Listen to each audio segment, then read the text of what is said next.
guest this afternoon is an actor, writer and comedian, best known for his antics in the award-winning CBBC show Horrible Histories and sitcom Yonderland. Laurence Rickard is now returning to our screens as a strange spirit in the brand new series of fan favourite sitcom Ghosts, and I'm delighted to say Laurence joins me now. Good afternoon, Laurence. How are you doing? I'm very well. Lovely to be with you. Lovely to have your company, and I'm loving your microphone. It's very professional looking. What is going on? Yeah, it's a very professional setup. We're just putting the finishing touches on the end of the current series of Ghosts.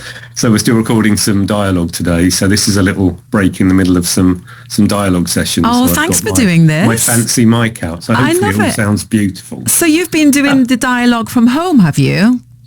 Bits and pieces, yeah. We kind of had to change the way that we worked when we were doing post-production on Series 2 because obviously the pandemic occurred. It robbed us of our last day of shooting on the last series. And then as a cast, we didn't see each other again in the flesh until the first day of shooting on Series 3.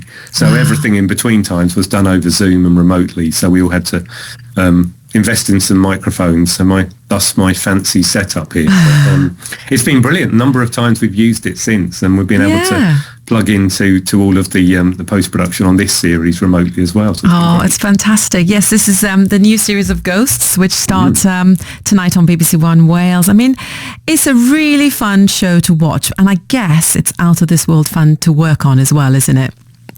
It is. There are certainly moments in every series where we all look at each other and go, really? Is this the job? Apart from anything else, everyone looks ridiculous, and you get used to it. And then there's just, there's little moments where you suddenly sort of pull out of your body and look down on how everyone's dressed and what you're up to and realise it's a slightly ridiculous career. But it's so much fun, and it's such a rare thing where a cast, particularly a cast of that size, everyone gets on so well. There's a really lovely, warm feeling on set. Now, for anyone who hasn't seen Ghosts, can you just explain roughly what the story's about? It is the story of Mike and Alison, who are a young urban couple trying to get onto the property ladder and failing miserably, which I think is something many people can relate to, who then sort of out of nowhere get gifted from a distant relative of Alison's, a large country house, which, sounds like a dream come true, but it's A, falling apart, and B, has several ghosts living in it who, after an accident that befalls Alison, she's then able to see and hear them all. So they sort of become like an extended family to her, but also the greatest blight of her life. And tell us what connects these restless spirits together. There's sort of a random factor to it. When we were working out which ghosts should be there, we kind of went and looked at a lot of ghost stories, and there is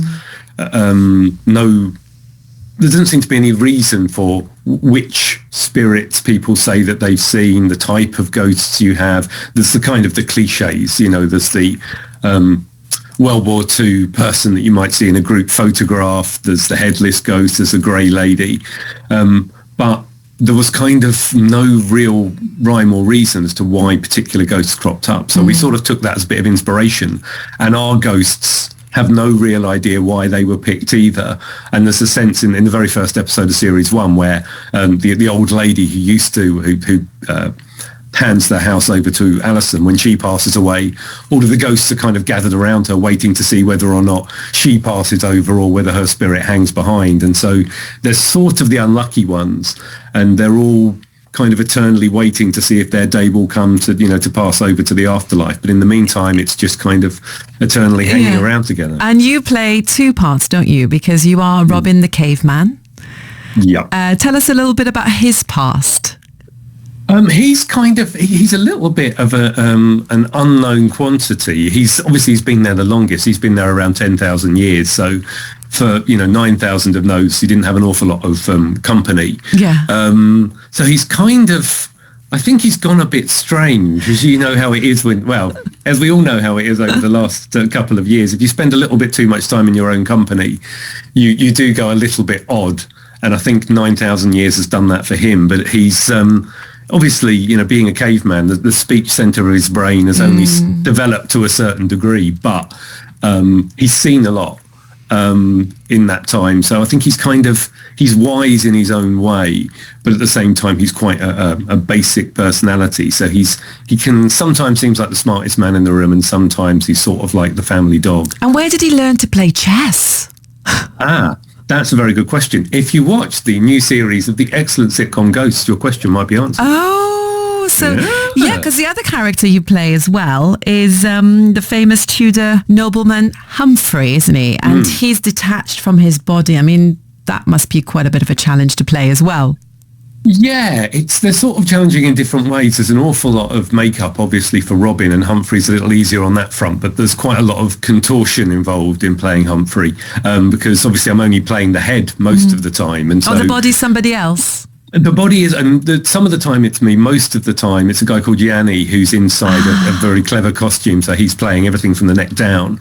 And so to try and kind of make the illusion feel as real as possible, it's about putting the head in places and positions where you go, well then, where have they hidden the body? And normally the answer is I'm sort of tucked into a corner, or, sort of hanging half upside down from a banister rail. So we're always sort of trying to work out new and interesting ways of getting the head into an intriguing position. So it's they're different challenges, but I mean they're both a lot of fun to play. They're both really fun characters. And in this series we find out how he was beheaded as well, don't we, in episode 1? So we had an idea really early on about sort of how we would sort of confounding, I suppose, the expectation of a headless Tudor ghost, and so we'd sort of had this idea in our back pocket since series 1. It felt like now was the right time to do it. So that's something we explore in tonight's episode. And it wasn't the most dignified death for him, was it? No, perhaps unsurprisingly, given the tone of the show, it's not full of dignity. But really fun, and a really fun thing to shoot as well, just to sort of transform the house back into its Tudor guise. And there's an extended cast as well. So Chloe Delaney pops up, who's playing Humphrey's wife in it. It was a really fun episode to do. I want to talk to you about the house, but we just got to play some music first. Laurence, stay where you are. We'll talk more to Laurence Rickard after this. This being the travel update with Simon Field. We've got some... Speaking to actor and comedian Laurence Rickard, who is starring in the latest series of Ghosts, which returns to BBC One Wales tonight. Really looking forward to chuckling away in the corner like I normally do when I'm watching this. I want to know about the house, the Button House. Where is it? Who lives there? What happens there when you're not filming? It is a country house, as you would expect, and it looks much as it does on television, although our brilliant art department do a great job in making bits of it look far worse than they do in reality. But it's called West Horsley Place, and so it's out there in Surrey, sort of near Guildford. And they do various weddings and events there. There's an opera house hidden out behind the house in the back of the ground. So they do an awful lot of different things there when we're not shooting. But it was just a place that we found that the history of the house almost exactly and completely by coincidence mirrored the backstory of the house in Ghosts. And so it was is there history about ghosts in the house as well? There is. I mean, it's really bizarre. There was a bag found when they started to do renovations, which ties exactly with the bag that was shown in portraits of a Tudor widow, and it was the bag in which Walter Raleigh's head was kept after he died, because his widow used to carry his head around. And so, even down to that type of detail where you go, there's a bag containing a Tudor guy's head in this house. It was like every time we found out more and more about the house, the more it tied into the type of stories that we were telling. So it was a really lucky find. Yeah, and do you guys get to stay in the house? Is there enough room for the cast to stay, or you're all in like hotels and things? We're in the hotels. Well, this year, obviously, we ran things a little bit differently because of COVID. So we were all staying in the same hotel, but not allowed to see each other, which is really weird. So it's almost like knocking through the ceiling, checking each other are okay. But we have had the offer, actually. I think at one point someone suggested we all stay in the house overnight and, have a sort of ghostly experience. And suddenly enthusiasm for that waned a little bit as it got closer and closer to being nighttime. I mean, it's an amazing house, but there's something a little spooky about it. I bet. Now, I want to know how you go about looking like you're beheaded. Do you stand next to each surface and kind of place your head on it? Must be quite a weird thing to kind of play. There's a variety of ways we do it. A lot of the shots are exactly that. It's sort of finding ways, so often there'll be little rigs built to support my body so that the head can be in an unusual position, because you're always trying to disguise the fact that there's a body there that we're obviously then removing with visual effects. Yeah. So that's done a lot. Sometimes it's just my head and the framing of the shot removes the body. Sometimes there's various prop heads that we've got, which we sometimes use on their own, and other times VFX add my face to it. And there's a lot of different elements, even in the shots where it is just my head. There's also a prop head that's shot in order to be able to put the detached neck section on. It's a kind of variety of techniques that are used to try and remove my body. And I imagine it must be quite difficult to kind of film each scene when you've got the living and the dead all speaking all over each other. Do you still kind of make each other laugh as much now as you did when you were filming Horrible Histories together? I think, if anything, we've got slightly worse, which I probably shouldn't say, because we're all terribly professional.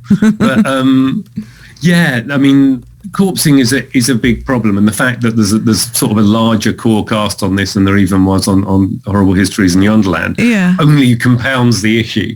So there's an awful lot of laughter, but I think in terms of the trickiness of it, I always think that Charlotte and Kyle, who play Mike and Alison, have the most difficult job, because Mike has to pretend that there's no one else in the room when they've got, us idiots shouting in his ear. Yeah. And of course, Charlotte has to do the scene with us in as ghosts. And then in order to do the shots where the ghosts disappear, she has to run the whole scene again without any of us, but remembering the lines of dialogue and where they come in her head with no other actors there. So I think they have the toughest deal in a lot of ways. It all looks very smooth and wonderful from where I've been watching. Ghosts has just won, though, the Best Comedy Award at the South Bank Sky Arts Centre Awards 2021. Congratulations for that. Thank you. It must be an amazing feeling for the team. It was a really lovely surprise, particularly, in awards like that, which you kind of, it gives awards right across the arts. And obviously being, Sky Arts and South Bank show, it's quite sort of cultural and highbrow. And us as by our own admission, very silly BBC One comedy, we were sort of like thinking, it's just nice to be invited. It was a really lovely surprise, and a real honour. And after a tough year as well, and filming being put on hold, and you recording things at home, it's a nice little treat. I've also heard that Ghosts will be getting an American remake soon as well. What do you think of that? Yes, they've been they're partway through developing the scripts for the first series at the moment, so those are sort of coming through now, and it's all looking great. It's really Joe Port and Joe Wiseman, who are the guys who are running the American version, have really got a great handle on how to sort of translate it for an American audience, and the versions of the ghosts they found that fit in with American history. It's really thoughtfully done. So fingers crossed. They should start filming later in the year. I'm sure everybody's going to be tuning in tonight. Thank you so much for coming on the show today, Laurence. It's been lovely chatting with you. And you, thanks so much. Thank you. And yes, you can catch Laurence and his spirit friends in Ghosts on BBC One Wales tonight at 8:30 or at any time on the iPlayer. Yeah.